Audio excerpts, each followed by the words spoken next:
Ooh. Here we go. We're going live. I always think it's funny when people are like, you have to say it. We're going live.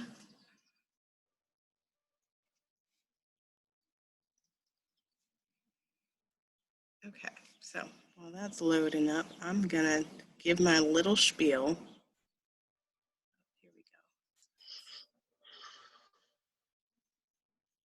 go. All right. So that is working. Perfect.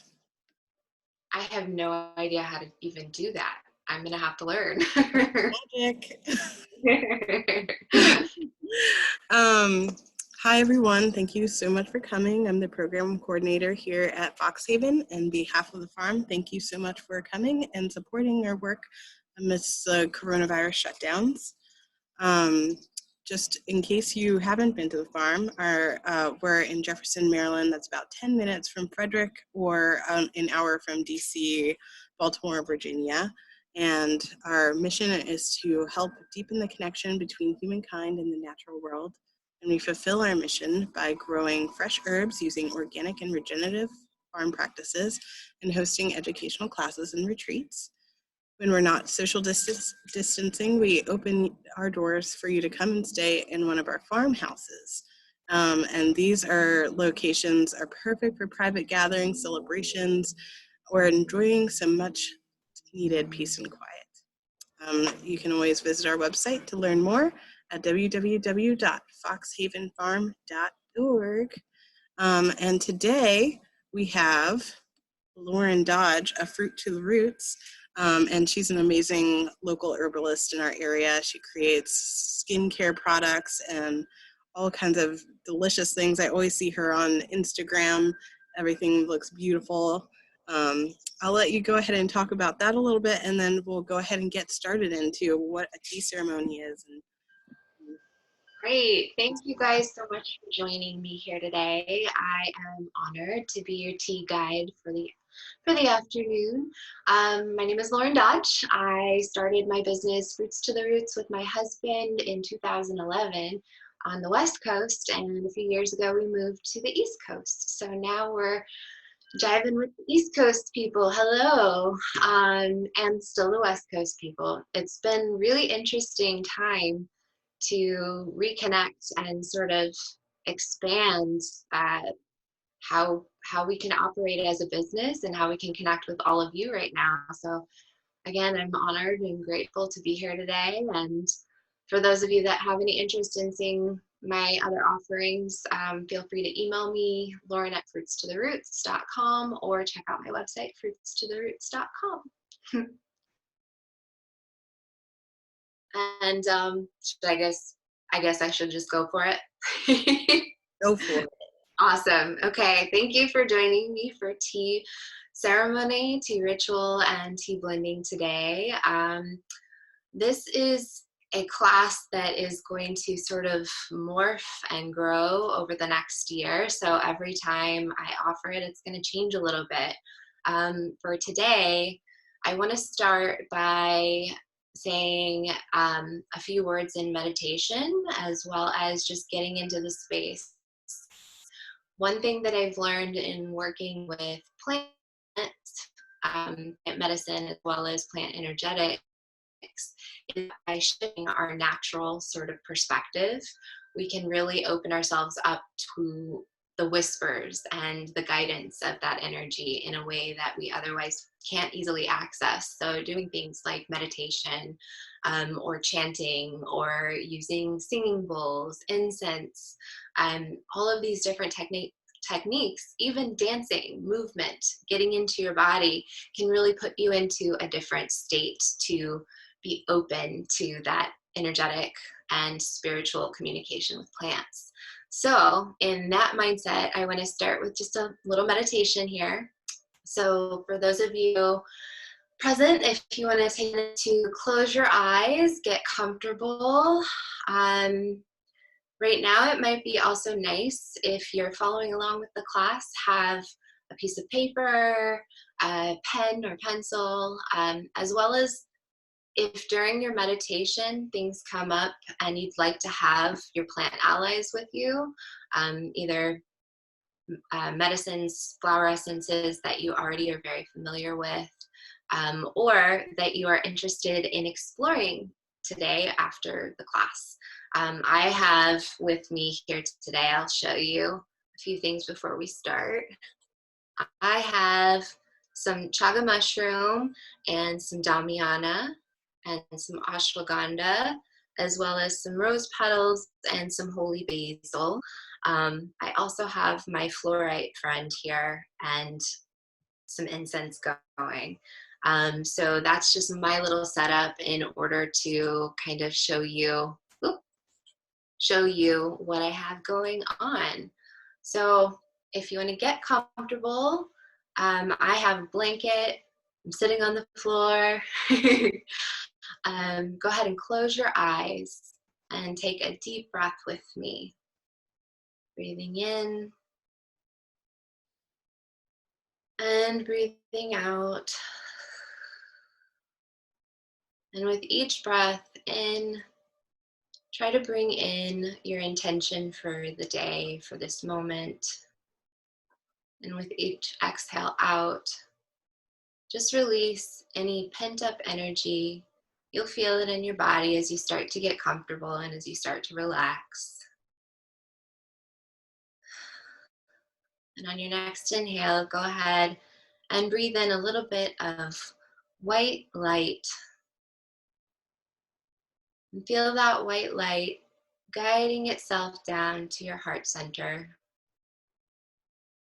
Maybe place your hands over your heart so that you can connect to your body, connect to the rhythm of your own heartbeat. And go ahead and see that white light, really feel into that white light. Let it start to expand and flow upwards and downwards through your body like a spider web, like a beautiful glistening spider web. See that light travel up through your throat, up through your third eye, up through your crown chakra, and let it reach up through the top of your head and connect with that universal source energy.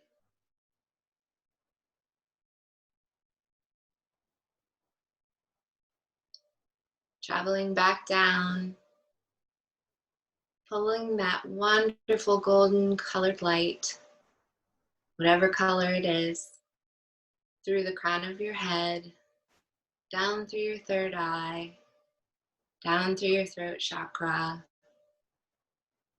Let that warm glow of light, whatever color it is, really settle and give your heart a wonderful little hug. And then see it travel down into your solar plexus, down through your arms, into your fingers, down into that beautiful, beautiful sacral chakra, down through the root chakra, and just like roots on a tree or a plant, let it soak down into the earth. You are a pillar of light, connecting the above and the below. And whatever's coming up for you in this moment, whether it be distraction, emotion, go ahead and know that it's going to be okay. Let it go. Honor those things, they're a part of you. But just say it's okay, let it go.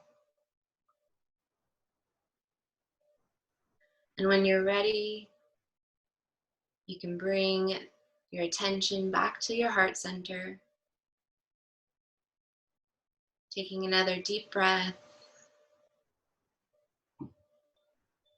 and release.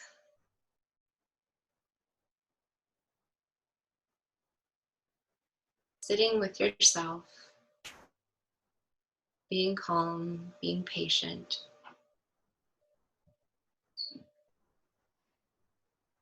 When you're ready, you can start to wiggle your toes, wiggle your fingers, give yourself a big hug, and then you can come back whenever you're ready.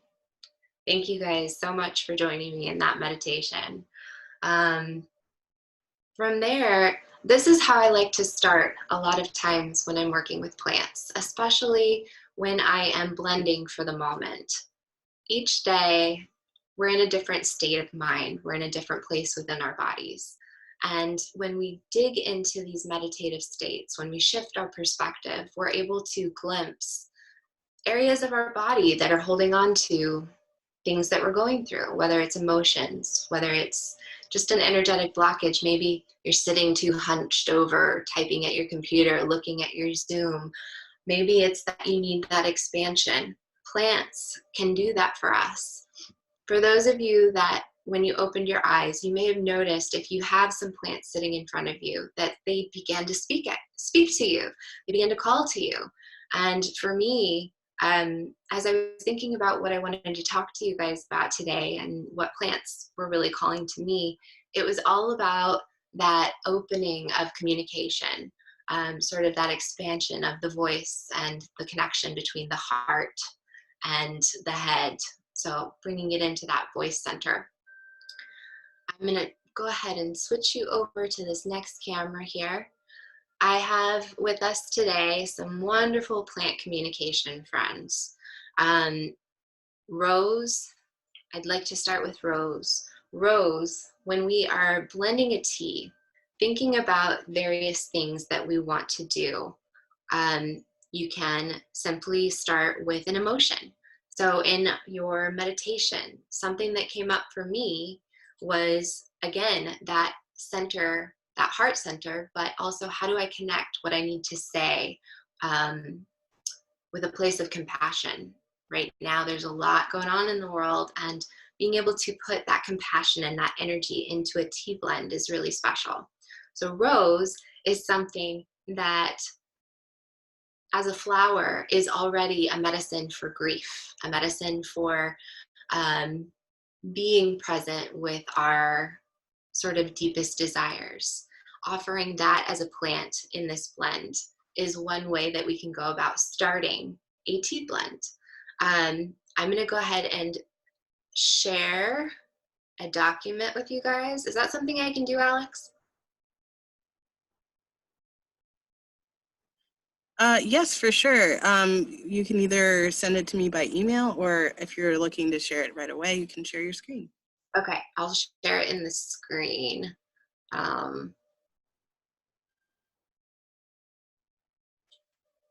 Down at the bottom, it's the one with the arrow pointing up. Share screen. Thank you. Okay.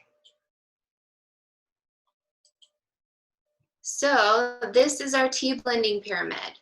I wanted to share this with you guys because as we are talking about blending a tea, there's many ways that we can go about doing this. I am going to be selecting rose as one of my components for the tea today.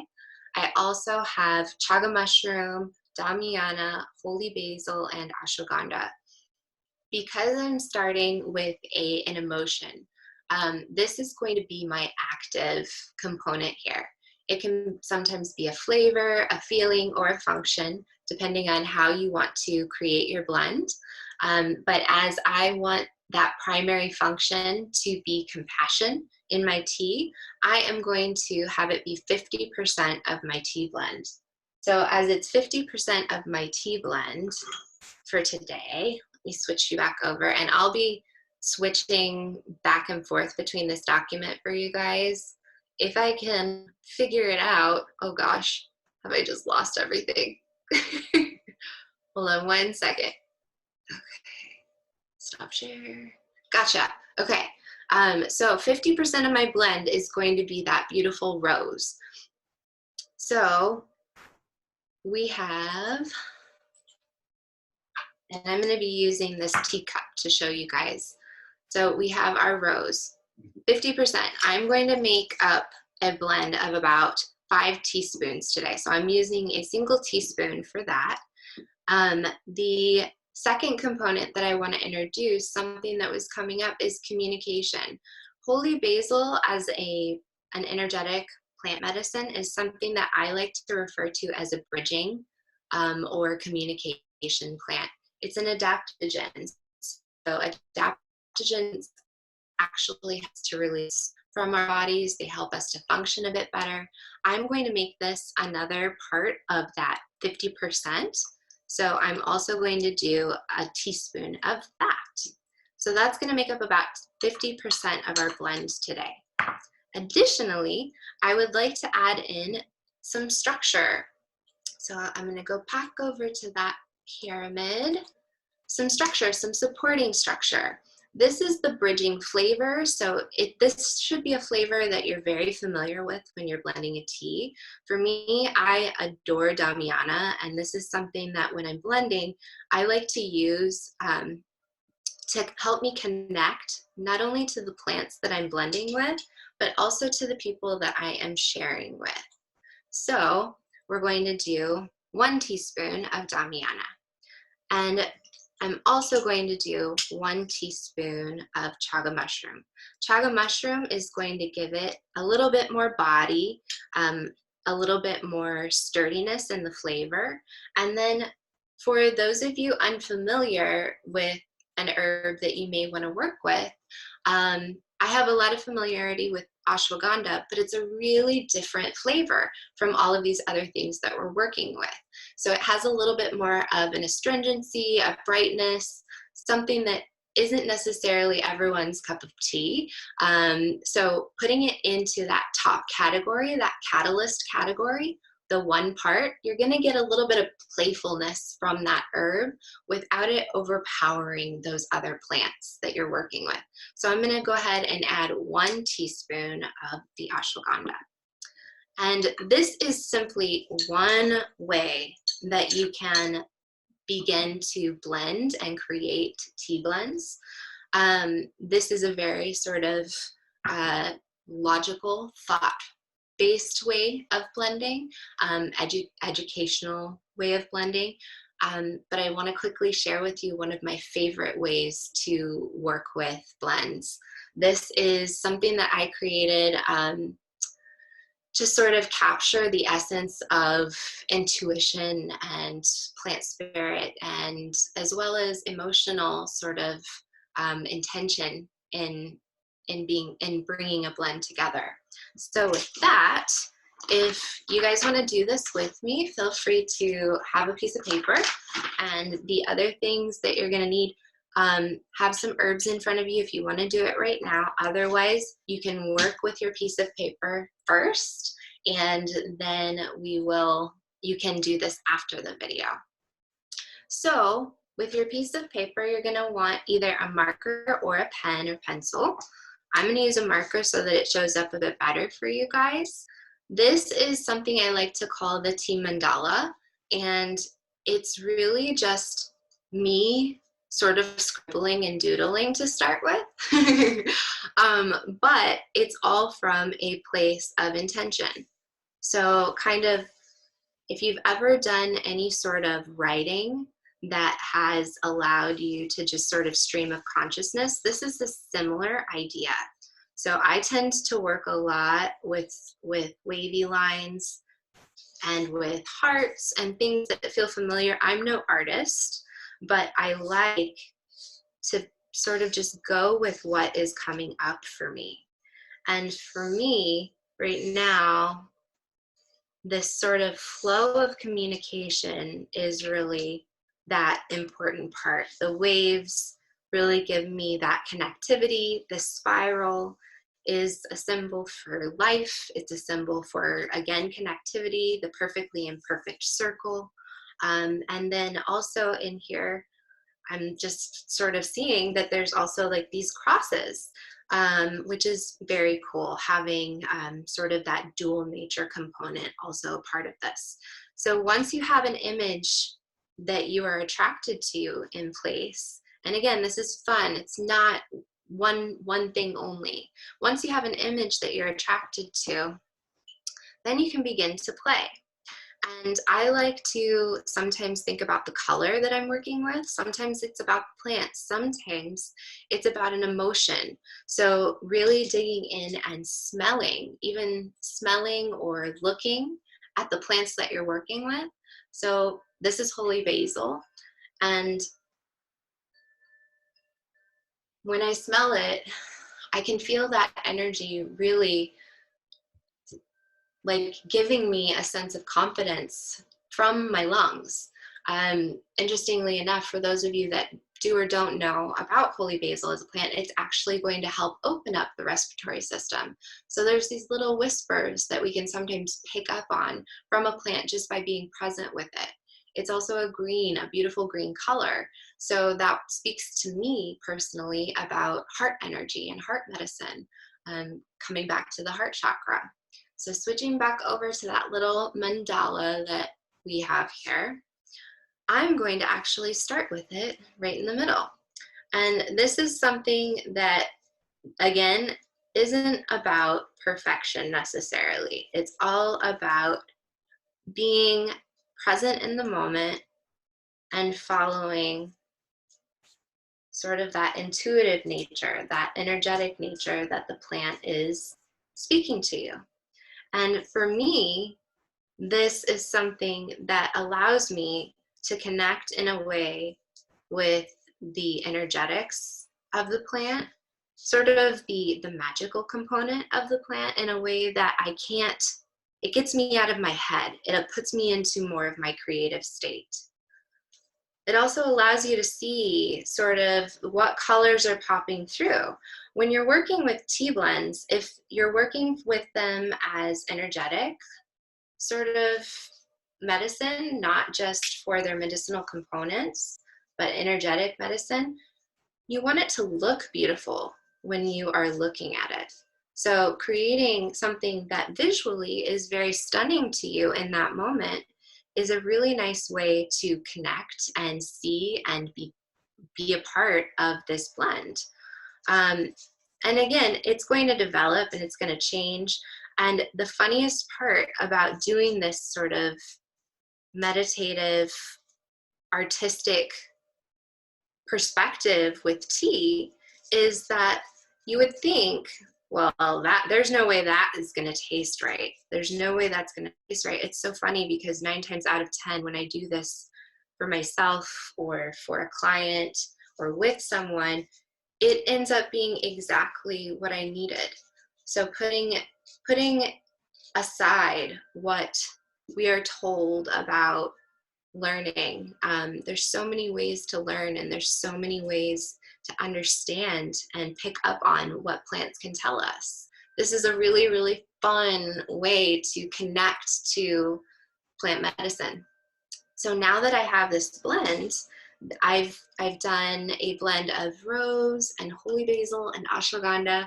Now that I have this blend, this can all get sort of smushed together and put into a container and drink right away.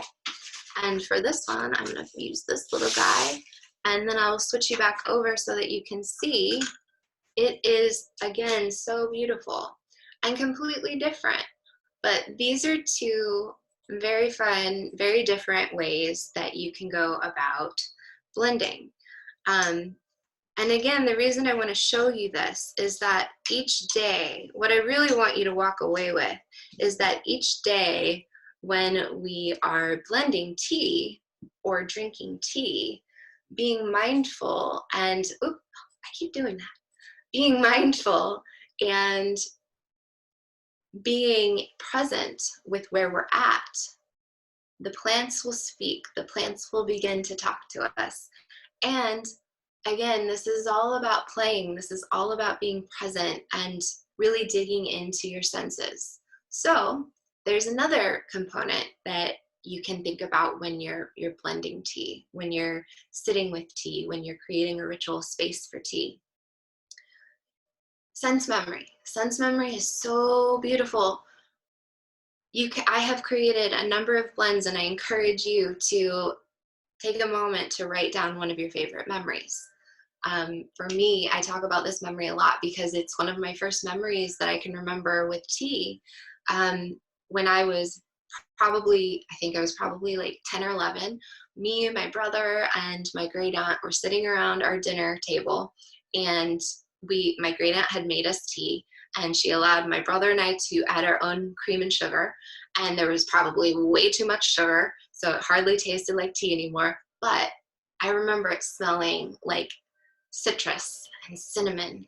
And I remember the feeling that I had in that moment. My brother and I were making a mess. We were bouncing our tea bags up and down in this cup, and it was sloshing everywhere. And we were just making the biggest mess. And my great aunt was laughing, and I was laughing, and he was laughing, and we were all just giggling and having the best time. That moment for me, digging into those moments, especially if you want to create a gift for someone, this is a really cool thing to do. Think of that person and try to go back into that space, into that memory, and feel into, what were you smelling? Where was it sitting in your body? For me, that memory sits in my gut. It sits in this place of emotion. Your stomach is a place of emotion. It's a place where you hold a lot of emotion. And knowing what I know about plants, there are many plants that are going to be helpful for digestion. In fact, ginger, cinnamon, citrus peels, all of those things are good for digestion. And as I think about that memory, those are also the smells that I was smelling. They were probably even a part of that tea. So that's another really fun way that you can blend and work with tea. Now, for a little bit of a ceremonial moment, excuse my voice. Um, if you all have a cup of tea, wonderful. I'm actually going to brew some tea. And this is just going to be another sort of exercise on meditating with your tea and being mindful. So,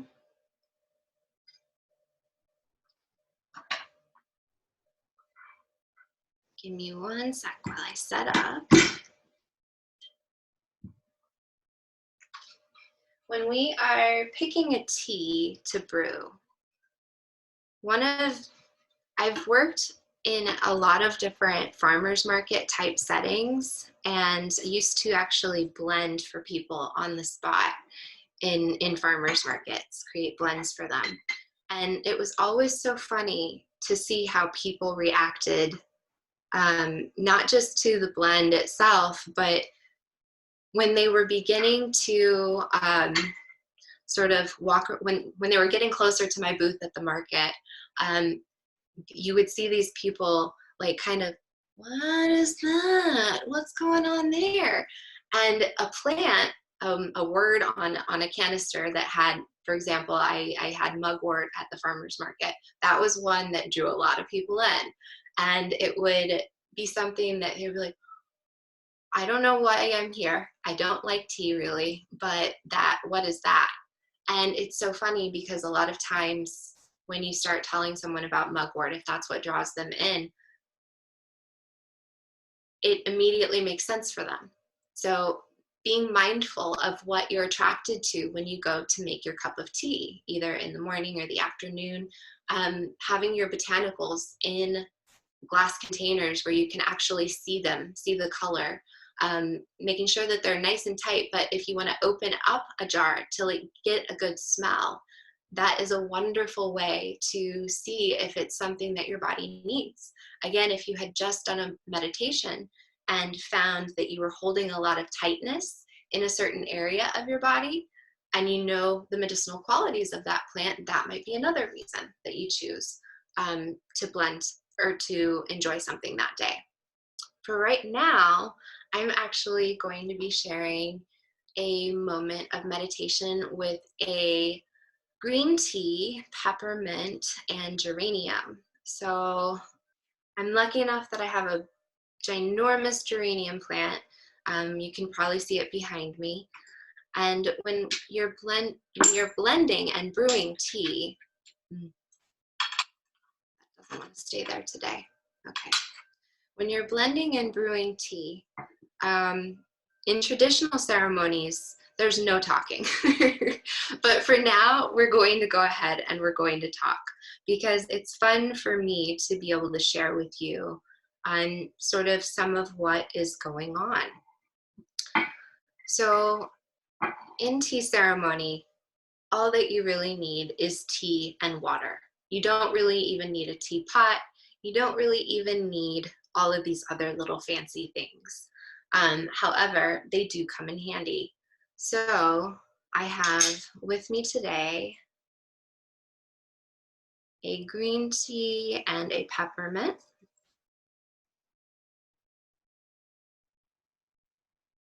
And as you put your tea into your teacup, your tea brewer, or your teapot, I want you to think about that plant and think about the journey that it has shared in this world.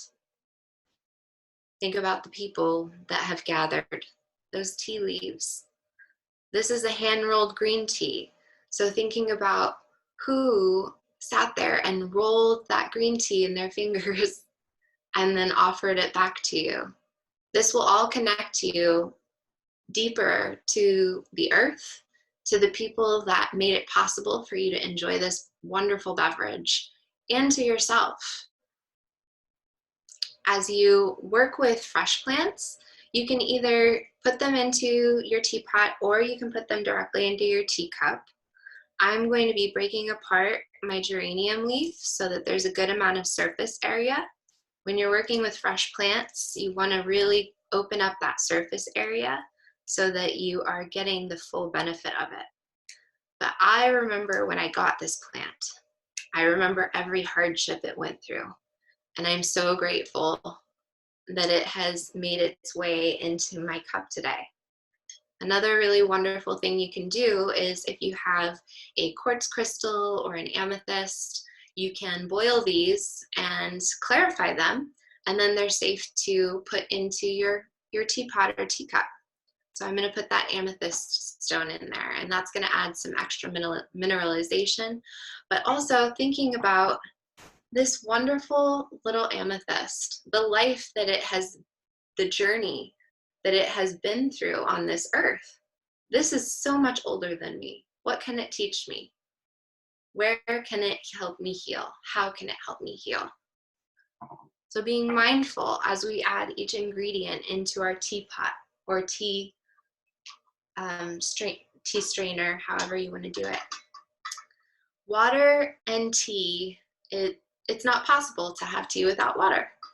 So as you pour your water over your tea leaves,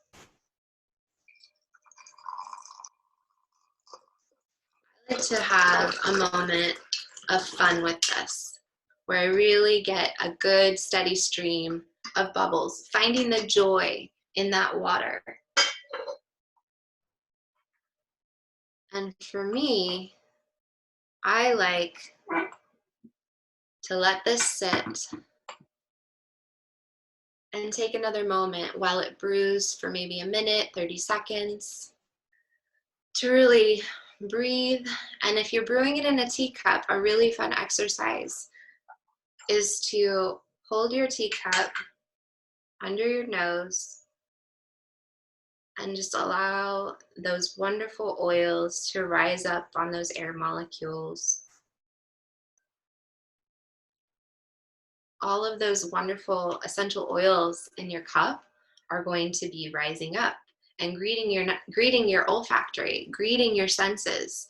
Again, this is a part of the experience. So being present and really digging into your senses, feeling into your body where it's already starting to rest, where it's already starting to speak to you.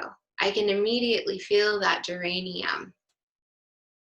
And that geranium is actually, it's surprising me, it's sitting in my womb, which is pretty cool because geranium being a plant that's ruled by Venus, that makes a lot of sense. Creation, creation resides in our womb as well. So I'm feeling very, very clear.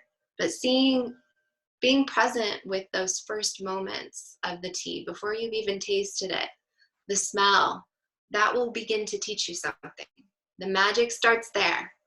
So it's really just, it's all about being present. It's all about being full of presence, and bringing your attention to what you're doing will create a beautiful intentional cup. So I'm going to now, and oh, I wanted to show you, again, taking a look at what you're doing. It is just so beautiful. The color, I don't know if you guys can see it, the color. It's so bright and green. And again, that's that wonderful heart energy that I wanted.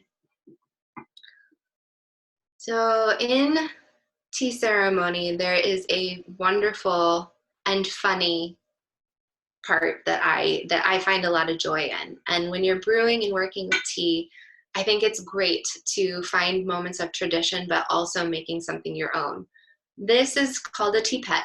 And it's sort of silly, but at the same time, it is a reminder to honor that comes before you. It's a moment to honor the earth. So as you're brewing your tea, I actually give the first sip to my teapot. And over time, these will collect all of those oils and wonderful things that you've fed it, and that nurturing sort of aspect will reside in your teapot. So they become more and more a part of your tea. And when you are pouring your tea, I really like those bubbles. Really, really like those bubbles. That gives me joy. It also aerates the tea, where you're able to smell what it is that you're about to enjoy. Sitting with your tea, this is a moment where you begin to find a deeper connection. You're about to taste your tea. And before you taste it, again, taking a moment to let that smell sit just under your nose.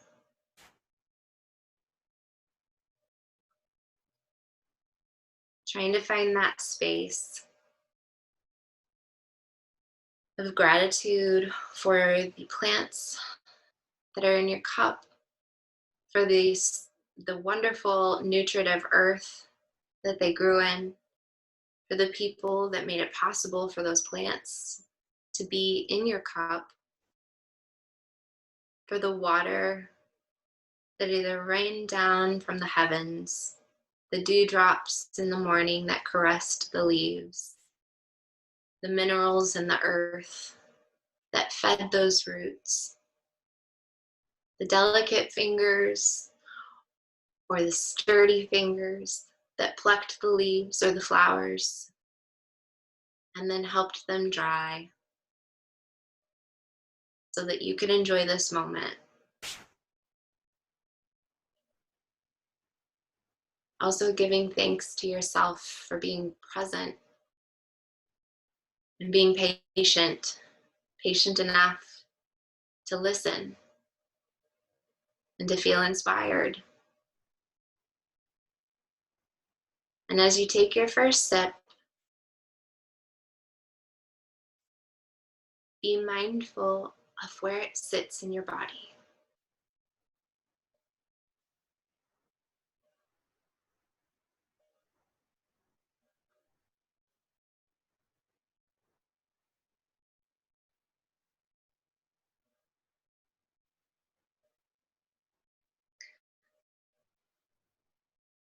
The space sits. It has an offering. It has something to tell you. It's not for me to tell you. It's for you to discover. And that is a moment with your tea. So this ritual is something that you can do every single day. And it's a wonderful meditation practice. It's a wonderful reconnection to yourself. I like to encourage people to do it that are new to plant medicine, it's a really lovely way to begin your journey in a very delicate way.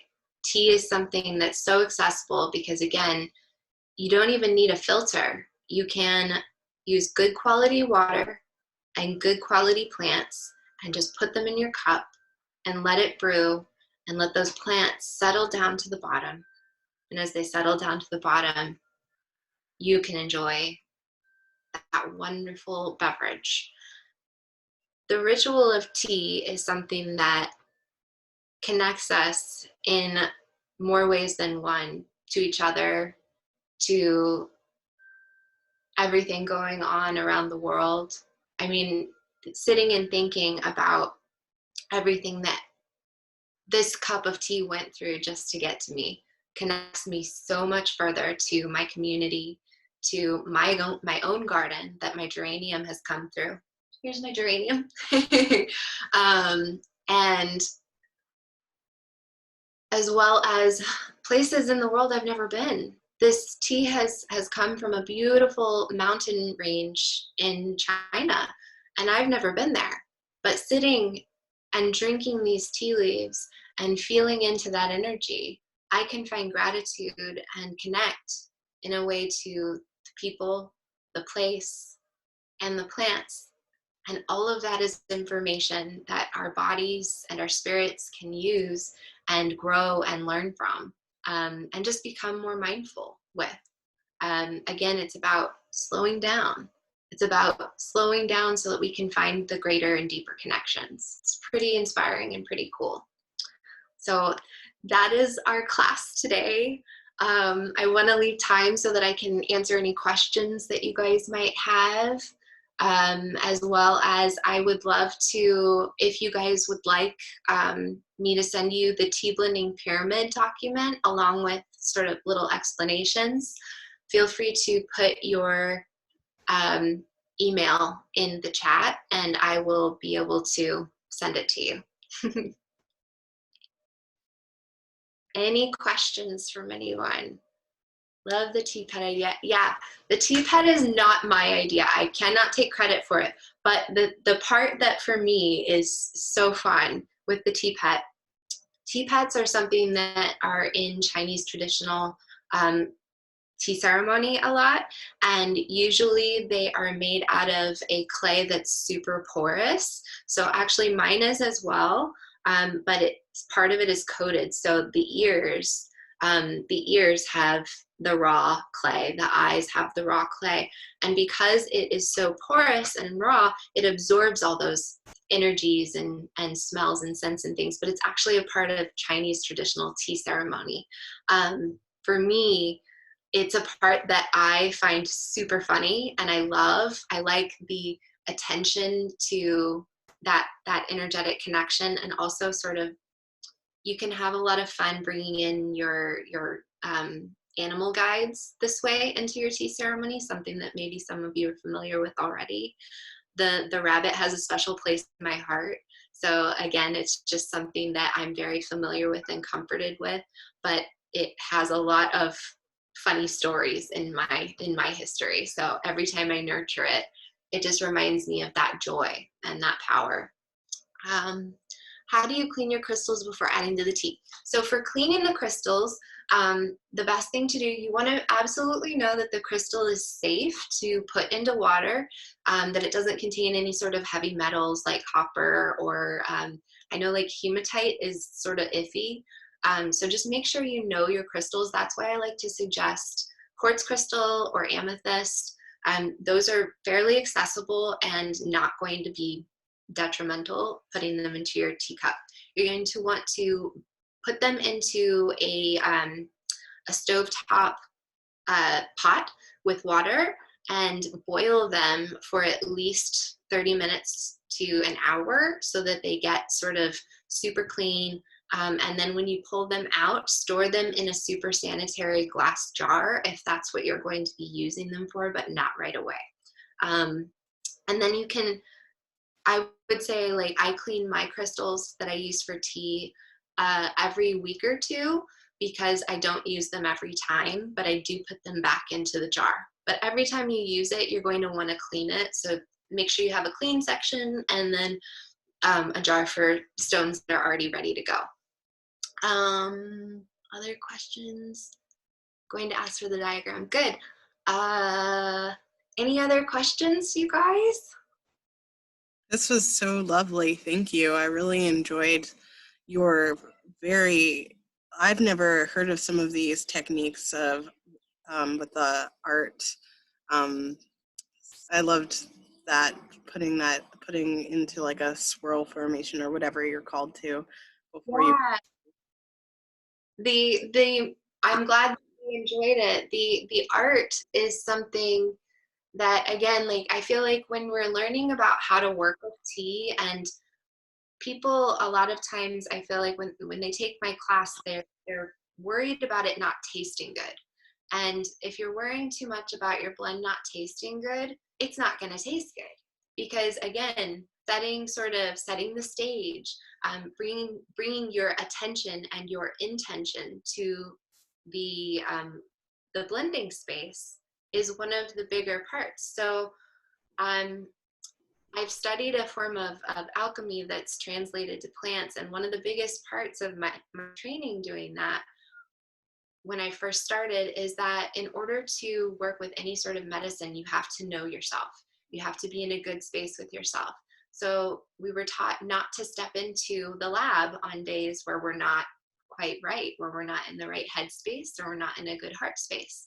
So taking those tools, like meditation, like the mandala for tea blending, those things will put us into a different state where we can play, where we forget ourselves a little bit, letting go of the ego and allowing creativity and intuition to really play into how we see plants and herbs. It doesn't have to be, this is why we're putting it in the blend. As long as you know it's safe to use, you can play with these techniques in a way that's just really fun. And that's one of the biggest things I like to try to translate when I talk about tea blending is it should be fun. It should be fun first and foremost. So I'm so glad that you guys enjoyed sort of hearing about the different methods and that it was helpful. And before we go, do you want to just go over real quick the herbs that we used today, just in case people want to have that as a resource? Absolutely. And do you guys currently have, you don't currently have dry herbs available on your website, correct? But you're Not trying. yet. We're working on it. We are going to be selling dried herbs for the first time this year. So that's something that we're working on. Right now, we just have our fresh herbs CSA. And then we also have the ability to do pickups through our partner CSA, Full Seller Farm. They do drop-offs of produce on, I believe, Thursdays, every Thursday. And we're going to be selling herbs on the side of that as well. So if you want just a few herbs here and there, instead of signing up for the full CSA, that's available too. That's awesome. I have to say, I'm a second year member of the CSA program, and if you haven't signed up, sign up because it's seriously amazing. Okay, so I'm gonna switch back over my camera and show you guys these herbs again. So we have chaga mushroom. Chaga mushroom is a wonderful immune boosting herb, great for remineralizing your system as well. So waking your body up from the winter months, it's an awesome one. We also have rose petal. This is a pink, sort of a darker pink rose petal. The lighter pink ones tend to have a little bit more flavor. So knowing your source with rose petals, I think, is really important. This was from a farm in California, and it's the end of my stock, so I'm looking for new ones.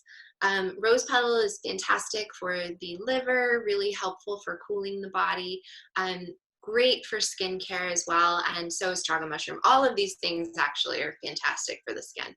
This is ashwagandha, and ashwagandha, this is my ashwagandha from the Herbal CSA last year. So ashwagandha is fantastic. Again, it's an adaptogen just like the holy basil. Here's our holy basil. They're a little bit different in their functionality. I feel like holy basil is a little bit more for breathing help, respiratory help. Energetically, it's a lot more cooling. Ashwagandha, I feel like, is a little bit more warming and stimulating. It also is fantastic for like the structural sort of components, bones and joints and things like that. And then Damiana is our last one. Damiana is such a fantastic herb. It's in the mint family. It's one of my favorite things to play with. I find it super nurturing. It's got a lot of that earth mama energy to it. I also find it to be something that's really wonderful to share with people instead of like an alcoholic beverage.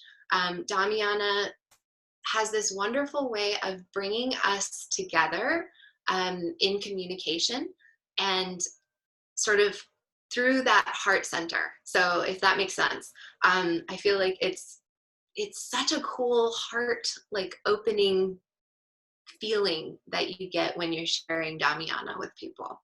So that's a fun one. Oh, one more little tidbit I have to tell you guys because it's one of my favorite things to do. If you have a favorite herb or plant that you know is safe to consume, safe to put into tea, when you're creating blends for friends and family, I think that it's really, really fun to sneak a little bit of that herb in there into that blend to represent a part of you as like another little gift to that person, so that you're sort of a little more present in the blend when you gift it to them. If it's something that you're blending more for like a medicinal quality, then that won't necessarily work. But again, if it's for like the playful aspect or sort of a connectivity aspect, I feel like it's a really fun little tidbit. So, yeah, fun and play is what it's all about. If you're not having fun, what is it for? What are we doing if we're not having fun? Alex, is there anything else that you want to ask or go over? Anything? I think that this was very comprehensive and lovely, and thank you so much. Yeah. We hope to have you back again. Thank you. Are you going to be able to save the chat, or should I do that? Yes, I have all of that information. So I'll be sending everyone who's on the Zoom call the recording. For those on Facebook Live, you can just watch the whole thing right now. So that's it. Thank you very much. Appreciate it. Have a This was really fun. Thank you. Take care.